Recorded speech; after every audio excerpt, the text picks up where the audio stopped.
ശബരിമല സ്വർണ്ണക്കൊള്ളയിലെ പ്രതിപക്ഷ പ്രതിഷേധത്തിൽ നിയമസഭ സ്തംഭിച്ചു. നോട്ടീസ് നൽകിയ ചർച്ചയ്ക്ക് തയ്യാറാണെന്ന് ഭരണപക്ഷം അറിയിച്ചെങ്കിലും പ്രതിപക്ഷം വഴങ്ങിയില്ല. അന്വേഷണം കൃത്യമായി മുന്നോട്ട് പോയാൽ CPM നേതാക്കൾ അഴിക്കുള്ളിലാകുമെന്ന് പ്രതിപക്ഷ നേതാവ് VD സതീശൻ പറഞ്ഞു.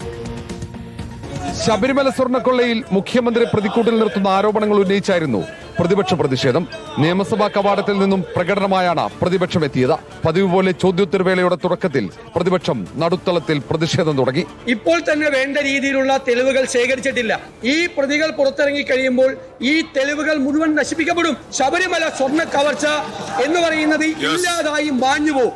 ഹൈക്കോടതി നിരീക്ഷണങ്ങൾ ആയുധമാക്കിയാണ് ഭരണപക്ഷം പ്രതിഷേധത്തെ നേരിട്ടത്. സോണിയാഗാന്ധിയും ഉണ്ണികൃഷ്ണൻ പോറ്റിയും ഒരുമിച്ചുള്ള ചിത്രങ്ങളും ഭരണപക്ഷങ്ങൾ ഉയർത്തിക്കാട്ടി.